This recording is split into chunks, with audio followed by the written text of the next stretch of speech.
Welcome to Shankar IAS academy.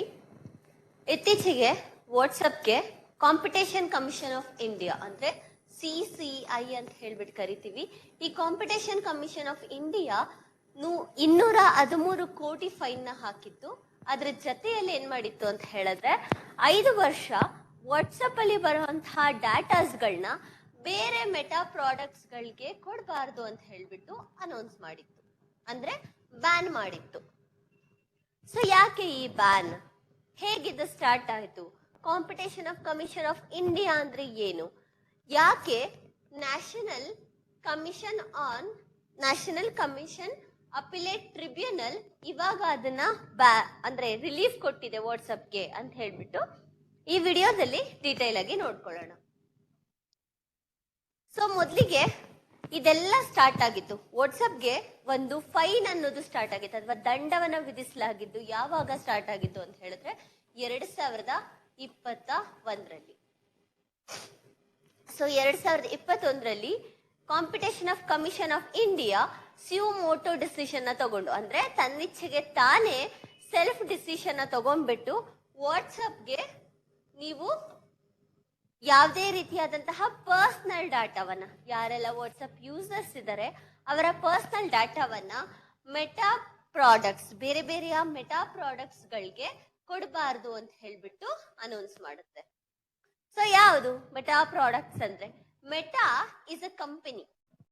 ಈ ಕಂಪನಿಯಲ್ಲಿ ನಾವು ಇನ್ಸ್ಟಾಗ್ರಾಮ್, ಹಾಗೆ ಫೇಸ್ಬುಕ್ ಮತ್ತೆ ವಾಟ್ಸಪ್ ಈ ರೀತಿಯಾದಂತಹ ಕೆಲವೊಂದು ಆಪ್ಸ್ ಗಳನ್ನ ನೋಡ್ತೇವೆ. ಸೊ ಯೂಶಲಿ ವಾಟ್ಸಪ್ ಯೂಸರ್ಸ್ ತುಂಬಾನೇ ಇದ್ದಾರೆ. ಸೊ ವಾಟ್ಸಪ್ ಅಲ್ಲಿ ಯಾವ್ದೆಲ್ಲ ಪರ್ಸನಲ್ ಡಾಟಾಸ್ ಗಳು ಬರ್ತಾ ಇದಲ್ಲ, ಈ ಪರ್ಸನಲ್ ಡಾಟಾಸ್ ಗಳನ್ನ ವಾಟ್ಸಪ್ ಏನ್ ಮಾಡ್ತಾ ಇರುತ್ತೆ, ಈ ಇನ್ಸ್ಟಾಗ್ರಾಮ್ ಹಾಗೂ ಫೇಸ್ಬುಕ್ ಗಳಿಗೆ ಕೊಡ್ತಾ ಇರುತ್ತೆ. ಸೊ ಈ ಒಂದು ಆಕ್ಟಿವಿಟೀಸ್ ನ ನೋಡಿದಂತಹ ಕಾಂಪಿಟೇಷನ್ ಕಮಿಷನ್ ಆಫ್ ಇಂಡಿಯಾ ತನ್ನದೇ ಆದ ಡಿಸಿಷನ್ ತಗೊಂಡ್ಬಿಟ್ಟು ಕಾಂಪಿಟೇಷನ್ ವಾಟ್ಸಪ್ ಮೇಲೆ ಅಥವಾ ಮೆಟಾ ಕಂಪನಿ ಮೇಲೆ ಏನ್ ಮಾಡುತ್ತೆ, ನೀವು ಮಾಡ್ತಿರೋ ತಪ್ಪು, ಇದನ್ನ ಸ್ಟಾಪ್ ಮಾಡಿ ಅಂತ ಹೇಳ್ಬಿಟ್ಟು ನೋಟಿಫಿಕೇಶನ್ ಕೊಡುತ್ತೆ. ನೋಟಿಫಿಕೇಶನ್ ಕೊಟ್ಟರು ಕೂಡ ಏನ್ ಮಾಡ್ತು, ವಾಟ್ಸಪ್ ಅಥವಾ ಮೆಟಾ ತನ್ನ ವಾಟ್ಸಪ್ಪಿನ ಡಾಟಾವನ್ನ ಬೇರೆ ಬೇರೆ ಆಪ್ಸ್ ಗಳ ಜೊತೆ ಶೇರ್ ಮಾಡ್ತು. ಸೊ ಶೇರ್ ಮಾಡಿದ್ಮೇಲೆ competition of commission of India WhatsApp ಮೇಲೆ 213 ಕೋಟಿ ದಂಡ ಹಾಗೂ 5 ವರ್ಷ ಯಾವುದೇ ರೀತಿಯಾದಂತಹ ಪರ್ಸನಲ್ ಡಾಟಾವನ್ನ ಯಾರ ಹತ್ರ ಕೂಡ ಶೇರ್ ಮಾಡಬಾರ್ದು ಅಂತ ಹೇಳ್ಬಿಟ್ಟು ಬ್ಯಾನ್ ಮಾಡ್ತು. ಸೊ ಇದು ಬ್ಯಾನ್ ಮಾಡಿದ್ಮೇಲೆ ಮೆಟಾ ಸುಮ್ನೆ ಕೂರುತ್ತಾ? ಇಲ್ಲ. ಯಾಕೆ ಅಂತ ಹೇಳಿದ್ರೆ ಇದು ಒಂದು ಕಂಪನಿ ಆಗಿರೋದ್ರಿಂದ ನಮ್ಮ ಕಂಪನಿಯ ಆಕ್ಟಿವಿಟೀಸ್ಗೆ ಇಷ್ಟೆಲ್ಲ ದಂಡವನ್ನ ವಿಧಿಸಿದ್ರೆ ನಮ್ಮ ಕಂಪನಿ ಆಕ್ಟಿವಿಟೀಸ್ಗೆ ಪ್ರಾಬ್ಲಮ್ ಆಗುತ್ತೆ. ಹಾಗೂ 5 ವರ್ಷದ ಬ್ಯಾನ್ ಮಾಡಿದ್ರೆ ನಮ್ಮ ಕಂಪನಿ ಆಕ್ಟಿವಿಟೀಸ್ಗೆ ಪ್ರಾಬ್ಲಮ್ ಆಗುತ್ತೆ ಅಂತ ಹೇಳ್ಬಿಟ್ಟು ಏನ್ ಮಾಡುತ್ತೆ, ಹೈಕೋರ್ಟ್ಗೆ ಅಪೀಲ್ ಅನ್ನ ತಗೊಂಡೋಗುತ್ತೆ. ಬಟ್ ಹೈಕೋರ್ಟ್ ಏನ್ ಮಾಡುತ್ತೆ ಅಂತ ಹೇಳಿದ್ರೆ ಕಾಂಪಿಟೇಷನ್ ಆಫ್ ಕಮಿಷನ್ ಆಫ್ ಇಂಡಿಯಾದೇ ಕರೆಕ್ಟು ಅಂತ ಹೇಳ್ಬಿಟ್ಟು ಕಾಂಪಿಟೇಷನ್ ಆಫ್ ಕಮಿಷನ್ ಆಫ್ ಇಂಡಿಯಾನ ನೀವೇನ್ ಮಾಡಿದೀರಾ ಅದನ್ನ ಫಾಲೋ ಮಾಡ್ಕೊಂಡು ಹೋಗಿ ಅಂತ ಹೇಳಿ ಮೆಟಾಗೆ ಫೈನ್ ನ ಕಟ್ಟಬೇಕು ಅಂತ ಹೇಳ್ಬಿಟ್ಟು ಅನೌನ್ಸ್ ಮಾಡುತ್ತೆ. ನಂತರ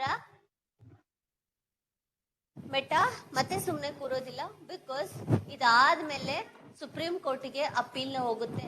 ಸುಪ್ರೀಂ ಕೋರ್ಟ್ ಕೂಡ ಏನ್ ಮಾಡುತ್ತೆ, ಮೆಟಾ ಕಂಪನಿಗೆ ಗ್ರೀನ್ ಸಿಗ್ನಲ್ ನ ಕೊಡುತ್ತೆ. ಸೊ ಇಲ್ಲಿ ಎಲ್ಲ ಕೂಡ ಏನಾಯ್ತು, ಮೆಟಾ ಕಂಪನಿಗೆ ಕಾಂಪಿಟೇಷನ್ ಆಫ್ ಕಮಿಷನ್ ಆಫ್ ಇಂಡಿಯಾಗೆ ಪ್ರಿಫರೆನ್ಸ್ ನ ಕೊಡ್ತಾ ಹೋದ್ರು. ಸೊ ಫೈನಲಿ ಏನಾಯ್ತು, ವಾಟ್ಸಪ್ 213 ಕೋಟಿ ದಂಡ ಮತ್ತೆ 5 ವರ್ಷದ ಡಾಟಾವನ್ನ ಯಾರಿಗೂ ಕೂಡ ಶೇರ್ ಮಾಡಬಾರ್ದು ಅಂತ ban ಮಾಡಲಾಯ್ತು.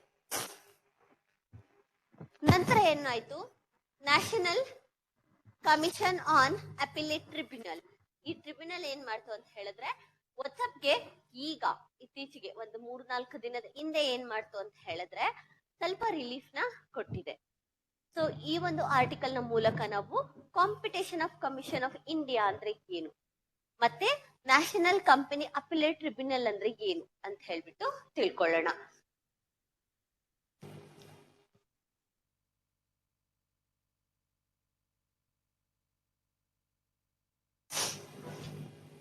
So so Y ban ಅಂತ ನೋಡ್ಕೊಂಡ್ರೆ ನಾವು ಯಾಕೆ ಪರ್ಸನಲ್ ಡಾಟಾವನ್ನ ಬ್ಯಾನ್ ಮಾಡ್ಲಾಯ್ತು ಅಂತ ನೋಡ್ಕೊಂಡ್ರೆ ಒಬ್ವಿಯಸ್ಲಿ ನಮ್ಮ ಪ್ರೈವಸಿಗೆ ಅದು ಥ್ರೆಟ್ ಬರುತ್ತೆ, ಹೌದಲ್ವಾ? ನಮ್ಗೆ ರೈಟ್ ಟು ಪ್ರೈವಸಿ ಇದೆ ಆರ್ಟಿಕಲ್ 21 ಅಂಡರ್ ಅಲ್ಲಿ, ಹೌದಲ್ಲ? ಸೊ ಇಲ್ಲಿ ನಮ್ಮ ಪ್ರೈವಸಿ ಪ್ರಾಬ್ಲಮ್ ಆಗುತ್ತೆ ಅನ್ನೋದು ಕಾಂಪಿಟೇಷನ್ ಆಫ್ ಕಮಿಷನ್ ಆಫ್ ಇಂಡಿಯಾದ ಮೊದಲನೆಯ concern. Next, so extensive data sharing with other Meta companies ಜೊತೆ ಡಾಟಾ ಶೇರ್ ಮಾಡ್ತಿರೋದ್ರಿಂದ ಏನಾಗ್ತಿದೆ, ನಮ್ಮ ಡೇಟಾ ಪ್ರೈವಸಿ ಆಗ್ತಿದೆ ಅಂತ ಹೇಳ್ಬಿಟ್ಟು ಗೊತ್ತಾಯ್ತು. ಹಾಗೆ ಯೂಸರ್ಸ್ ಅಟಾನಮಿ ಇಶ್ಯೂ ಆಗುತ್ತೆ, ಮತ್ತೆ ಯೂಸರ್ ಕನ್ಸೆಂಟ್ ಕೂಡ ಪ್ರಾಬ್ಲಮ್ ಆಗುತ್ತೆ ಅಂತ ಹೇಳಿ ಗೊತ್ತಾಯ್ತು. Next, anti competitive practice. Competition of commission of ಇಂಡಿಯಾದು ಮುಖ್ಯ ಉದ್ದೇಶನೇ ಆಂಟಿ ಕಾಂಪಿಟೇಟಿವ್ ಪ್ರಾಕ್ಟೀಸ್ ಗಳನ್ನ ಕಡಿಮೆ ಮಾಡಬೇಕು ಅಥವಾ ಸ್ಟಾಪ್ ಮಾಡಬೇಕು ಅಂತ ಹೇಳ್ಬಿಟ್ಟು. ಬಟ್ ಇಲ್ಲಿ ಏನಾಯ್ತು, ಆಂಟಿ ಕಾಂಪಿಟೇಟಿವ್ ಪ್ರಾಕ್ಟೀಸಸ್ ನ ಮೆಟಾ ಮಾಡ್ಲಿಕ್ಕೆ ಸ್ಟಾರ್ಟ್ ಮಾಡ್ತು. ಹಂಗಾಗಿ competition of commission of India ಮಧ್ಯದಲ್ಲಿ ಸ್ಯೂಮೋಟೋ ಡಿಸಿಷನ್ ತಗೊಂಡ್ಬಿಟ್ಟು ಇಂಥವನ್ನ ಮಾಡ್ಕೊಳ್ತು. ಸೊ ಡಾಟಾನ ಮಿಸ್ಯೂಸ್ ಮಾಡೋಷ್ಟು ಪೊಟೆನ್ಶಿಯಲ್ ಅದಕ್ಕಿರುತ್ತೆ. ಹಾಗೆಯೇ ಡಿಜಿಟಲ್ ಮೀಡಿಯಾ, ಡಿಜಿಟಲ್ ಅಡ್ವರ್ಟೈಸಿಂಗ್ ಕೂಡ ನಮ್ಮ ಡಾಟಾವನ್ನ ಕೊಡ್ತಾ ಹೋಗ್ತಿರುತ್ತೆ. ವಾಟ್ಸ್ಆಪ್ ಯೂಸರ್ಸ್ ಬೇಸ್ ಅನ್ನ ಎಕ್ಸ್ಪ್ಲಾಯ್ಟ್ ಮಾಡ್ತಿರುತ್ತೆ. ಸೊ ಇದು ಆಂಟಿ ಕಾಂಪಿಟೇಟಿವ್ ಆಕ್ಟಿವಿಟೀಸ್ ಅಂತ ಹೇಳಲಾಗ್ತಿದೆ. ಹಾಗೆ transparency issue.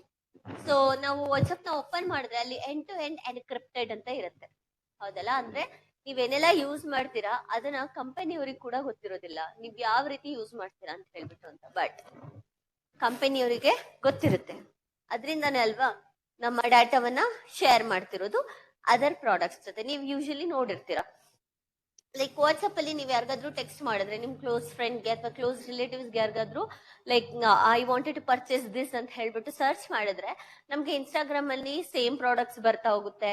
And also Facebook ಅಲ್ಲಿ ಕೂಡ ಸೇಮ್ ಬರುತ್ತೆ. ಅಂಡ್ ಗೂಗಲ್ ಅಲ್ಲಿ ಕೂಡ ನಮ್ಗೆ ಅಡ್ವರ್ಟೈಸ್ಮೆಂಟ್ ಬರಕ್ ಸ್ಟಾರ್ಟ್ ಆಗುತ್ತೆ. ಅಂದ್ರೆ ನಮಗ್ ಗೊತ್ತಿಲ್ದೇನೆ ಏನಾಗ್ತಾ ಇದೆ, ನಾವು ನಮ್ಮ ಡೇಟಾವನ್ನ ಒಂದು ಆಪ್ ನ ನಂಬಿಟ್ಟು ನಮ್ಮ ಪರ್ಸನಲ್ ಡೇಟಾವನ್ನ ಶೇರ್ ಮಾಡ್ತಾ ಇದೀವಿ, ಹೌದಲ್ಲ?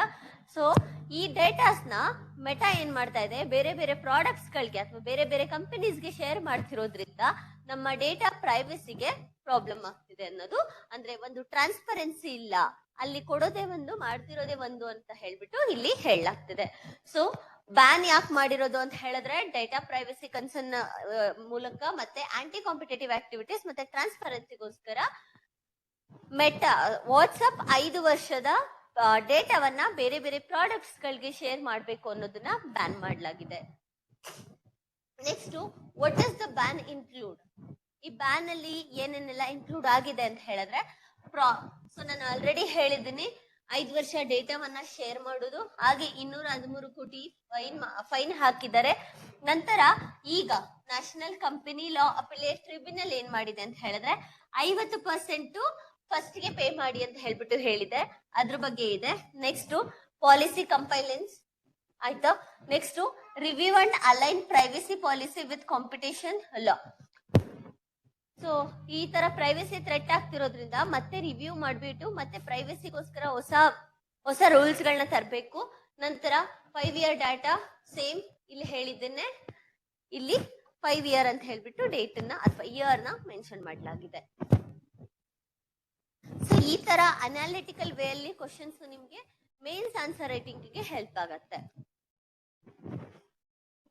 ಇವಾಗ ಕರೆಂಟ್ ಸ್ಟೇಟಸ್ ಅಂದ್ರೆ ಈ ವಾಟ್ಸ್ಆಪ್ ಬ್ಯಾನ್ ಮಾಡಿದ್ರಲ್ಲ ಡಾಟಾ ಶೇರಿಂಗ್ ಅನ್ನ, ಮತ್ತೆ 213 ಕೋಟಿ ಫೈನ್ ಹಾಕಿದಾರಲ್ಲ, ಅದ್ರದ್ದು ಸ್ಟೇಟಸ್ ಎಲ್ಲಿದೆ ಅಂತ ನೋಡ್ಕೊಳ್ಳೋಣ. ಮೊದ್ಲಿಗೆ national company law appellate tribunal ಅದನ್ನ ಪಾಸ್ ಮಾಡಿದೆ. ಪಾಸ್ ಅಂದ್ರೆ ಸ್ಟಾಪ್ ಮಾಡಿದೆ, ನೋಡೋಣ ಮುಂದೆ ಅಂತ ಹೇಳ್ಬಿಟ್ಟು. Citing potential harm to WhatsApp business ಗೆ ಅದು ಪ್ರಾಬ್ಲಮ್ ಆಗುತ್ತೆ ಅಂತ ಹೇಳ್ಬಿಟ್ಟು ಅಪೇಲ್ ಪಾರ್ಷಿಯಲ್ ಫೈನ್ ಪೇಮೆಂಟ್ 213 ಕೋಟಿಯಲ್ಲಿ 50% ಪೇಮೆಂಟ್ ಅನ್ನ ಕೊಡ್ಬೇಕು ಅಂತ ಹೇಳ್ಬಿಟ್ಟು ಇನ್ನು ಕೂಡ competition of commission of India ಅದ್ರ ಜೊತೆ ಬ್ಯಾಟಲ್ ನ ಮಾಡ್ತಾ ಇದೆ. ಸೊ ನಾವು what is competition commission of India?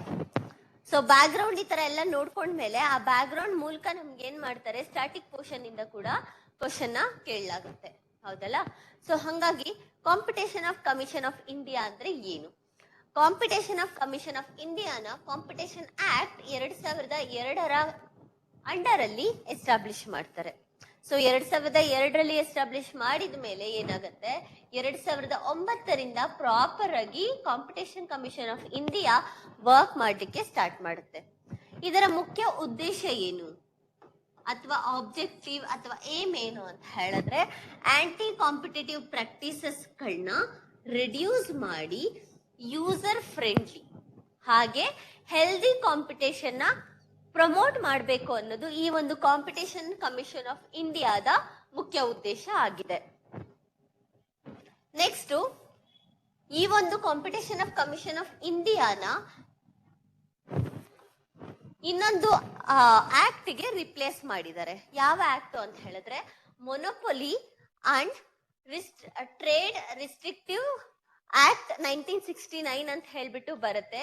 ಆ ಆಕ್ಟಿಗೋಸ್ಕರ ಆ ಆಕ್ಟ್ ನ ರಿಪ್ಲೇಸ್ ಮಾಡಿದ್ದಾರೆ. ಆಕ್ಟ್ ನ ಯಾವ ಒಂದು ರೆಕಮೆಂಡೇಶನ್ ಮೂಲಕ ರಿಪ್ಲೇಸ್ ಮಾಡಿದ್ದಾರೆ ಅಂತ ಹೇಳಿದ್ರೆ ರಾಘವನ್ ಕಮಿಟಿಯ ರೆಕಮೆಂಡೇಶನ್ ಮೂಲಕ ರಿಪ್ಲೇಸ್ ಮಾಡಿದ್ದಾರೆ.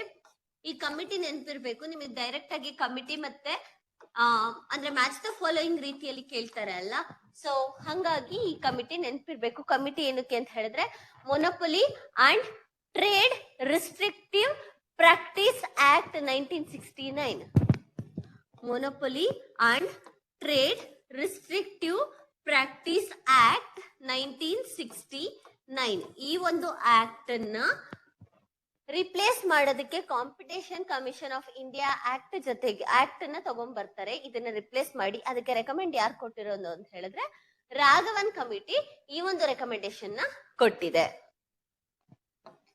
ನಂತರ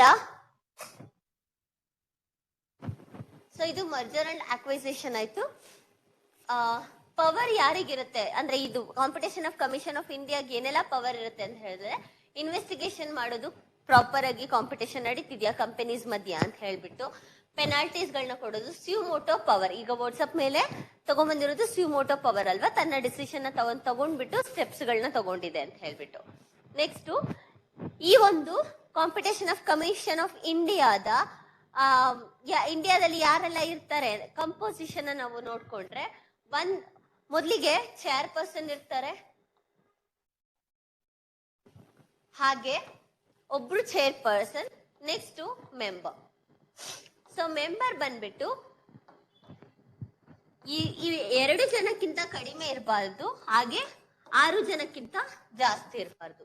ಸೊ ಇವ್ರನ್ನ ಅಪಾಯಿಂಟ್ ಯಾರು ಮಾಡ್ತಾರೆ ಅಂತ ಹೇಳಿದ್ರೆ ಸೆಂಟ್ರಲ್ ಗವರ್ಮೆಂಟ್ ಅಪಾಯಿಂಟ್ ಮಾಡುತ್ತೆ based on the selection committee recommendation. Search and selection ಕಮಿಟಿಯನ್ನ ತಗೊಂಡ್ಬರುತ್ತೆ. ಸರ್ಚ್ ಅಂಡ್ ಸೆಲೆಕ್ಷನ್ ಕಮಿಟಿಯನ್ನ ತಗೊಂಡ್ಬಂದ ಮೇಲೆ ಇವ್ರುಗಳನ್ನ ಸೆಲೆಕ್ಟ್ ಮಾಡ್ತಾರೆ. ಯಾರು? ಸೆಂಟ್ರಲ್ ಗವರ್ಮೆಂಟ್ಗೆ ಈ ಪವರು ಇರುತ್ತೆ. ನೆಕ್ಸ್ಟ್, ಇವರ ಟೆನ್ಯೂರ್ ಬಂದ್ಬಿಟ್ಟು 5 ವರ್ಷ ಅಥವಾ 65 ವರ್ಷ. ಇದು competition of commission of India ಬಗ್ಗೆ. Next, national company law appellate tribunal. ಈ ಆರ್ಟಿಕಲ್ ಅಲ್ಲಿ ಇದನ್ನು ಕೂಡ ಮೆನ್ಷನ್ ಮಾಡಿದ್ದಾರೆ ಅಲ್ವಾ. ಇದಕ್ಕಿಂತ ಮುಂಚೆ 2009ರಲ್ಲಿ ಕಾಂಪಿಟೇಷನ್ ಕಮಿಷನ್ ಆಫ್ ಇಂಡಿಯಾನ ಅಮೆಂಡ್ ಮಾಡಲಾಗತ್ತೆ. ಸೊ ಅಮೆಂಡ್ ಮಾಡುವಾಗ ಕಾಂಪಿಟೇಷನ್ ಅಪಿಲೇಟ್ ಟ್ರಿಬ್ಯುನಲ್ ನ ಎಸ್ಟಾಬ್ಲಿಷ್ ಮಾಡುತ್ತೆ. ಯಾವುದಕ್ಕೋಸ್ಕರ? ಕಂಪನಿಯ ಕಾಂಪಿಟೇಷನ್ ಬಗ್ಗೆ ಡಿಸಿಷನ್ ನ ತಗೊಳ್ಳೋದಕ್ಕೋಸ್ಕರ ಏನ್ ಮಾಡುತ್ತೆ, ಕಾಂಪಿಟೇಷನ್ ಅಪಿಲೇಟ್ ಟ್ರಿಬ್ಯುನಲ್ ನ 2009ರ ಅಮೆಂಡ್ಮೆಂಟ್ ನ ಅಂಡರ್ ಅಲ್ಲಿ ಎಸ್ಟಾಬ್ಲಿಷ್ ಮಾಡಲಾಗುತ್ತೆ. ನಂತರ 2013ರಲ್ಲಿ ಮತ್ತೆ ಕಂಪನೀಸ್ ಆಕ್ಟ್ 2013 ಅಂದ್ರೆ ಮತ್ತೆ ಆ ಕಂಪನೀಸ್ ಆಕ್ಟ್ ನ ಏನ್ ಮಾಡ್ತಾರೆ, ಅಮೆಂಡ್ ಮಾಡ್ತಾರೆ. ಸೊ ಅಮೆಂಡ್ ಮಾಡಿದ್ಮೇಲೆ ಏನ್ ಮಾಡ್ತಾರೆ, national company law appellate tribunal ನ ತಗೊಂಡ್ಬರ್ತಾರೆ. ನೆಕ್ಸ್ಟ್, ಇವರು ಯಾವ್ಯಾವ ರೀತಿ ಕೇಸಸ್ ನ ತಗೊಳ್ತಾರೆ ಅಂತ ಹೇಳಿದ್ರೆ national company law appellate tribunal ಮತ್ತೆ ಕಾಂಪಿಟೇಷನ್ ಕಮಿಷನ್ ಆಫ್ ಇಂಡಿಯಾ ಇವರ ಆರ್ಡರ್ಸ್ ಮೇಲೆ ಏನ್ ಮಾಡ್ತಾರೆ, ಡಿಸಿಷನ್ ನ ತಗೊಳ್ತಾರೆ. ಅಂದ್ರೆ ಇವರ ಮೇಲಿನ ಕೇಸಸ್ ಗಳನ್ನ ತಗೋತಾರೆ. ಮರ್ಜರ್ಸ್ ಅಂದ್ರೆ ಯಾವ್ದಾದ್ರು ಕಂಪನಿ ಮರ್ಜರ್ಸ್ ಆಗಿರ್ಬೋದು, ಕಾಂಪಿಟೇಷನ್, ಇನ್ಸಾಲ್ವೆನ್ಸಿ ಇದರ ಬಗ್ಗೆ ಕೇಸಸ್ ಗಳನ್ನ ರಿವ್ಯೂ ಮಾಡ್ಬಿಟ್ಟು ಡಿಸಿಷನ್ ನ ಹೇಳ್ತಾರೆ. ಪವರ್ ಏನೇನಿರುತ್ತೆ ಅಂತ ಹೇಳಿದ್ರೆ stay or modify CCI and LCLT orders. Competition of commission of India 213 ಕೋಟಿಯನ್ನ ದಂಡ ವಿಧಿಸಿದೆ ಅಲ್ವಾ, ಅದನ್ನ 50% ಕೊಡಿ ಅಂತ ಹೇಳಿದೆ ಅಲ್ವಾ. ಈ ರೀತಿಯಾದಂತಹ ಚೇಂಜಸ್ ಗಳನ್ನ ಮಾಡಬಹುದು ಯಾವುದು, national company law appellate tribunal. Next operate like civil court, which is nothing but competition of commission of India ಏನ್ ಮಾಡ್ತಾ ಇದೆ, ಜುಡಿಷಿಯರಿ ಆಗಿ ಆಕ್ಟ್ ಆಗ್ತಿದೆ. ಹೌದಾ? ಸೊ ಜುಡಿಷಿಯರಿ ಆಗಿ ಆಕ್ಟ್ ಆಗ್ತಿರೋದ್ರಿಂದ ಇದೊಂದು ಕ್ವಾಸಿ ಜುಡಿಷಿಯಲ್ ಬಾಡಿ. ಹಾಗೆಯೇ ಕಂಪನೀಸ್ ಆಕ್ಟ್ ಇಂದ ಎಸ್ಟಾಬ್ಲಿಷ್ ಆಗಿರೋದ್ರಿಂದ ಇದೊಂದು ಸ್ಟ್ಯಾಚ್ಯೂಟರಿ ಬಾಡಿ. ಸೊ ಎಕ್ಸಾಮ್ ಅಲ್ಲಿ ಕ್ವಾಸಿ ಜುಡಿಷಿಯಲ್ ಬಾಡಿ ಅಂದ್ರೂ ಕೂಡ ಕರೆಕ್ಟೇ, ಸ್ಟ್ಯಾಚ್ಯೂಟರಿ ಬಾಡಿ ಅಂದ್ರೂ ಕೂಡ ಕರೆಕ್ಟ್ ಆಗಿರುತ್ತೆ. ಯಾರು ಅಪಾಯಿಂಟ್ ಮಾಡ್ತಾರೆ ಅಂತ ಹೇಳಿದ್ರೆ ಸೆಂಟ್ರಲ್ ಗವರ್ಮೆಂಟ್. ಇಲ್ಲೂ ಕೂಡ ಸರ್ಚ್ ಅಂಡ್ ಸೆಲೆಕ್ಷನ್ ಕಮಿಟಿಯ ರೆಕಮೆಂಡ್ ಮೂಲಕ ಮಾಡ್ಲಾಗತ್ತೆ. ಇಲ್ಲಿ ಚೇರ್ಪರ್ಸನ್ ಇರ್ತಾರೆ, ಮೆಂಬರ್ಸ್ ಇರ್ತಾರೆ. ಚೇರ್ಪರ್ಸನ್ 5 ವರ್ಷ ಅಥವಾ 7 ವರ್ಷ ಇರುತ್ತೆ ಟರ್ಮ್. ನೆಕ್ಸ್ಟ್ ಮೆಂಬರ್ಸ್ ಗಳದು 5 ವರ್ಷ, ಸಾರಿ ಚೇರ್ಮನ್ದು 5 ವರ್ಷ ಅಥವಾ 70 ವರ್ಷ, ಅಂದ್ರೆ ವಿಚ್ ಎವರ್ ಇಸ್ ಅರ್ಲಿಯರ್ ಅನ್ನೋ ರೀತಿಯಲ್ಲಿ ಡಿಸಿಷನ್ ತಗೋತಾರೆ. ಇಲ್ಲಿ ಮೆಂಬರ್ಸ್ ಕೂಡ ಅಷ್ಟೇ 5 ವರ್ಷ ಅಥವಾ 67 ವರ್ಷ ಮೆಂಬರ್ಸ್ ಗಳಿಗೆ ಇರುವಂತಹ ಟೆನ್ಯೂರ್ ಆಗಿರುತ್ತೆ. ಸೊ ಇದಿಷ್ಟು competition of commission of India ಬಗ್ಗೆ ಮತ್ತೆ ಅಲ್ಲಿ ಬರುವಂತಹ ಟ್ರಿಬ್ಯುನಲ್ಸ್ ಬಗ್ಗೆ ಯಾಕೆ ನ್ಯೂಸ್ ಅಲ್ಲಿ ಇದೆ ಮತ್ತೆ ಬ್ಯಾಕ್ ಗ್ರೌಂಡ್ ಅಷ್ಟು ಕೂಡ ಗೊತ್ತಾಯ್ತು. ನೆಕ್ಸ್ಟ್ ಈ ಒಂದು ಡಿಸಿಷನ್ ಎಲ್ಲಿಗೆ ಹೋಗುತ್ತೆ ಅಂತ ಹೇಳ್ಬಿಟ್ಟು ಮುಂದಿನ ಆರ್ಟಿಕಲ್ಸ್ ಅಲ್ಲಿ ಅಥವಾ ಮುಂದೆ ಯಾವ್ದಾದ್ರು ಈ ತರ ಕೇಸಸ್ ಬಂದ್ರೆ ಆವಾಗ ಡೀಟೇಲ್ ಸ್ಟಡಿಯನ್ನ ಮಾಡೋಣ. ಅಂದ್ರೆ ಎವಲ್ಯೂಷನ್ ಯಾವ ರೀತಿ ಈ ಒಂದು ಕೇಸ್ ನ ತಗೊಬಂದ್ರು, ಈ ಕೇಸ್ ಯಾಕೆ, ರೀಸನ್ ಏನು, ಎಲ್ಲದನ್ನು ಕೂಡ ಇನ್ನೂ ಹೆಚ್ಚಿನ ಡೀಟೇಲ್ಸ್ ಆಗಿ ನೋಡ್ಕೊಳ್ಳೋಣ. ಸೊ ಕ್ವಶನ್ ನೋಡ್ಕೊಂಡ್ರೆ, who chairs the selection committee for appointing members to the competition commission of India and NCLAT ಅಂತ ಹೇಳಿ ಕೊಟ್ಟಿದ್ದಾರೆ. ಸೊ ಇದಕ್ಕೆ ಸರಿಯಾದ ಉತ್ತರ ಬಂದ್ಬಿಟ್ಟು ಚೀಫ್ ಜಸ್ಟಿಸ್ ಆಫ್ ಇಂಡಿಯಾ ಅಥವಾ ಚೀಫ್ ಜಸ್ಟಿಸ್ ಆಫ್ ಇಂಡಿಯಾ ಯಾರ್ದಾದ್ರು ನಾಮಿನಿ, ಅಂದ್ರೆ ಇವರು ನನ್ನ ಬದಲು ಇವರು ಮೆಂಬರ್ ಅಥವಾ ಚೇರ್ಪರ್ಸನ್ ಅಪಾಯಿಂಟ್ ಮಾಡ್ಬೋದು ಅಂತ ಹೇಳಿದ್ರೆ ಅವರು ಕೂಡ ಅಲ್ಲಿ ಕೂತ್ ಬಿಟ್ಟು ಸೆಲೆಕ್ಟ್ ಅನ್ನ ಮಾಡ್ಬೋದಾಗತ್ತೆ. ಸೊ ಇದಿಷ್ಟು ಈ ಒಂದು ಆರ್ಟಿಕಲ್ ನ ರಿಲೇಟೆಡ್. ಏನಾದ್ರೂ ಡೌಟ್ಸ್ ಇದ್ರೆ ಕಮೆಂಟ್ ಸೆಕ್ಷನ್ ಅಲ್ಲಿ ಕಮೆಂಟ್ ಮಾಡಿ. Thank you for watching. Please share and subscribe.